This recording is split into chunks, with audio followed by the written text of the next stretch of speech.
Los Angeles in the 1990s was the epicenter of the most brutal gang wars in the United States. Whereas in New York, where the 5 families were killing each other to unlawfully dominate legitimate business, Los Angeles had street gangs engaging in warfare for control of street territory, for the drug trade within them. Today, we'll take a closer look at some of these gangs, specifically in the west side of Los Angeles, known as the 310. Before we continue, we would like to state, here at the C.R.U.H unit, we educate our viewers about gang culture with a strong message of unity. C.R.U.H, Community Resources Uniting Street Hoodlums. Stop the killing. Peace. Development. Let's go way back to 1964 when the construction of Interstate 405 made its way through Westside communities teeming with Mexican-American and immigrant life. Since the 405 highway cut through many Mexican-American enclaves, a large population of them decided to move further west to the beach, Venice Beach, specifically the Oakwood neighborhood, blocks from the breakwater. The construction of the 405 freeway marked a significant change in the urban landscape of Los Angeles. This infrastructure project not only changed the geography of the city, but also triggered a series of events that would have a lasting impact on the surrounding communities. One notable effect was the relocation of many Mexican-American and immigrant communities to the Oakwood area of Venice Beach. This population movement not only responded to geographic changes, but also set the stage for the formation of the gang known as the Venice 13. The construction of the 405, an ambitious project to improve transportation, had unforeseen consequences for the communities along its route. In particular, many Mexican-American and immigrant communities that had previously occupied other areas were affected by the expansion of this infrastructure. The layout of the freeway not only redrew maps, but also reshaped social dynamics. In response to the changes brought about by the construction of the 405, many of these communities moved to the Oakwood area of Venice Beach. This population movement was not only a reaction to the physical transformation of their environment, but also motivated by the search of new opportunities and living conditions. During this time, Oakwood became a melting pot of cultural diversity, blending the histories and traditions of the communities that adopted it. Brown, black, and white seemed to live in harmony. In this context of change and migration, a new social dynamic began to emerge that eventually led to the formation of the Venice 13, which started as a multicultural gang. A byproduct of luck and circumstance, there was unity in the neighborhood for a time. Originally, Oakwood was referred to as the Servants District, and Venice was pejoratively referred to as the Ghetto by the Sea, due to the neglect of the area by the city of Los Angeles. This neglect led to the availability of affordable housing that attracted working-class communities, particularly African Americans and Mexican Americans, but also white people who still embodied the bohemian hippie aesthetic of life. The socioeconomic environment of affordable housing and institutional neglect laid the groundwork for the formation of gangs in Oakwood.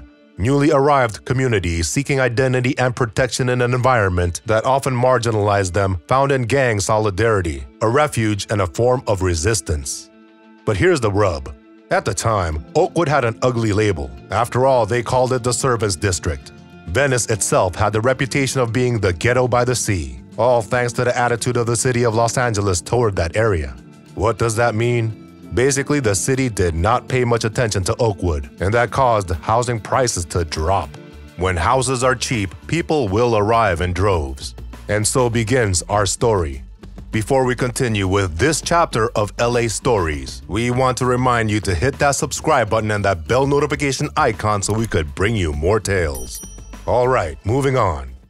Oakwood went from a place of indifference to a magnet for hardworking communities, primarily Black and Mexican.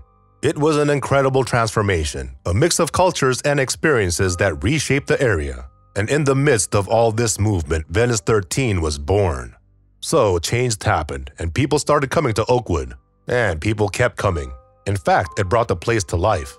And so Venice 13 was born. People moved in fast and the gang grew like wildfire in the 1960s. And of course, with the lack of resources in the neighborhood came more societal issues. Venice 13 was not only a response to the indifference of the city, but also a cry of resistance and an affirmation of identity. Imagine growing up in a place that seemed destined to be forgotten.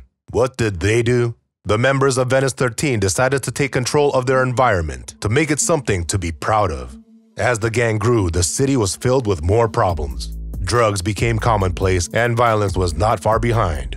Venice 13 was not just a gang. It was a response to larger challenges related to poverty, lack of resources, and marginalization. It was a reflection of the struggles and resilience of communities that might otherwise have remained in the shadows. Venice 13 wasn't just a bunch of hoodlums causing trouble. It was an expression of the harsh reality they faced, dealing with adversity. Imagine the neighborhood, streets bustling with life, people from all walks of life seeking a place in the sun. In the midst of all this, Venice 13 becomes a kind of affirmation of identity. It wasn't just a response to the city's neglect, but also a shout of resistance in a place the county of Los Angeles left to their own devices. And as the gang grew, so did the city's problems. Drugs became ubiquitous, and violence became a way of life. But they couldn't lose sight of one thing. Venice 13 was not just a bunch of guys wreaking havoc. It was a manifestation of larger challenges related to poverty. But they were also dealing with external issues. The war was not only against the other gangs, but also against the system that seemed to have forgotten them. As we move into the year 1994, the situation in Oakwood and Venice Beach reaches a critical point. It's as if all the drama that has been building up explodes at once. War breaks out between the Venice 13, the Venice Shoreline Crips, and the Culver City 13, also known as the Culver City Boys. Culver City 13, or CXC, are a neighboring gang from Mar Vista and Culver City, but combined with the disastrous busing system of the Los Angeles Unified School District and economic mobility, they clashed with Venice 13. However, the most intense rivalry was with the Venice Shoreline Crips. Incredibly, they grew up together, shared the streets, and now they're bitter enemies. Sometimes in the streets of LA, allegiances change faster than a knife fight in a phone booth. As for the number of injured and dead, at least 70 young people have been hurt or killed. And in the midst of all this, Venice 13 continues to grow. But don't think things are calming down. Not at all. Tensions with other gangs like the Santa Monica 13, 18th Street, and the Graveyard Gangster Crips are still hot. The Venice 13 cliques, like the Dukes, the Gangsters or G's, the Little Jokers, the Malos, and the Asesinos, are in the eye of the storm, trying to maintain control in the midst of so much chaos.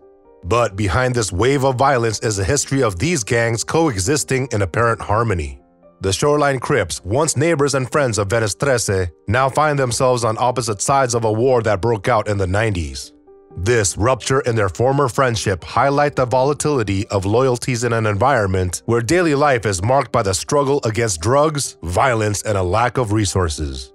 Culver City Boys, on the other hand, emerges as an identifiable entity in Mar Vista Gardens. Although the Sureños are known for the color blue, Culver City adopts red as its signature color. This subtle change reflects how gang identities can adapt and evolve, even in the midst of rivalries with other gangs such as the Venice 13 and the Shoreline Crips. In fact, the intense confrontation led to the formation of tagging teams associated with each gang. Sotel 13 and West Los 13 associated with NSA, aka Non-Stop Action. Venice 13 with USK, Using Street Knowledge, Culver City with LOK, Lords of Crime, and Santa Monica 17th Street with KSP, Kansas Street Posse. Members of these graffiti crews, labeled by the media as tag bangers, often had both crew and neighborhood gang affiliations, adding to their list of enemies.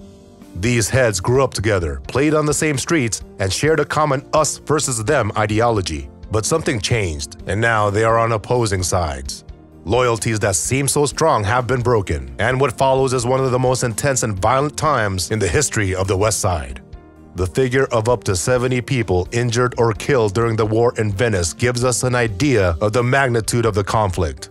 In the midst of chaos, Venice 13, far from being just troublemakers, became a symbol of resistance. The city is saturated with drugs, and violence is commonplace, but Venice 13 does not give up easily. As the decade progresses, the situation seems to change. Calm returns, at least between the Shorelines and Venice 13. But don't think for a second that things calm down completely. Even as these tensions subside, the relationship with other gangs like the Santa Monica 13, the 18th Street, and the Graveyard Gangster Crips remain hotter than ever. Venice 13, with the signature cliques like the Dukes, the Little Jokers, the G's, the Malos, and the Locos, is at the epicenter of a storm that seems to have no end. Who knew there were so many stories behind the postcards of Venice Beach? The armed conflict between these gangs undoubtedly created uncertainty for the civilians who lived in the area. Many claim that it was impossible to walk down the street without fear of being attacked. Fortunately, this problem has diminished over the years. But is it all sunshine and cool ocean breezes? Gentrification now presents a set of new problems. Still, although conflicts and situations still exist, they are less frequent. In all of this, the obvious mission of the Venice 13 can be clarified.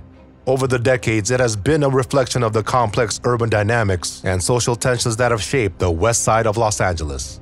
While the exact nature of this mission may vary among individuals and over time, certain fundamental elements have outlined its purpose in the urban narrative.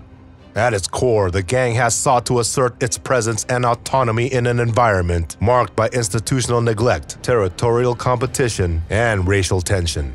Its mission has evolved beyond that of a communal fraternity to encompass more complex dimensions that include criminal activities and the affirmation of identity in a challenging social context.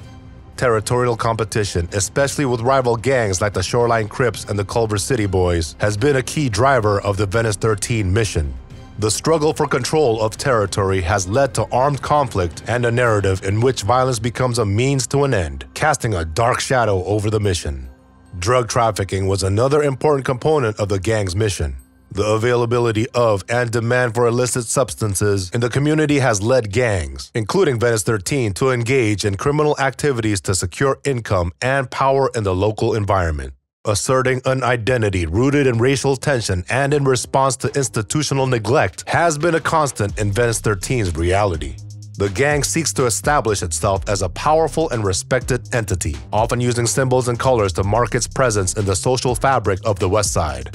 Despite these dark elements, in some cases, efforts have been made to redirect the Venice 13's mission toward more positive activities. Community intervention programs, education, and employment initiatives aim to address the roots of the problems that lead to gang formation and persistence. Outro. In conclusion, the Venice 13 mission is a complex and evolving mosaic, ranging from territorial competition and drug trafficking to asserting identity in an adverse social context. Transforming this mission requires a comprehensive approach that addresses the root causes of the problems and promotes positive alternatives for individuals involved in the gang and the community at large. The ideology behind their struggle is, to be fair, not very clear. Perhaps it is nothing more than a thirst for power and wealth, and maybe the end justifies the means. Although they claim their cause is noble, to protect their community from those who would harm it, their execution is often not the right one. But at the end of this fascinating and surprising story, sometimes things like gang territories are important. The more territories they hold, the more notorious their power, both in controlling the streets and using them for their illegal and their legitimate enterprises. Have you ever heard of Venice 13 and the Westside Gang Wars? Let us know in the comments. And smash those subscribe and notification bell buttons for more LA stories.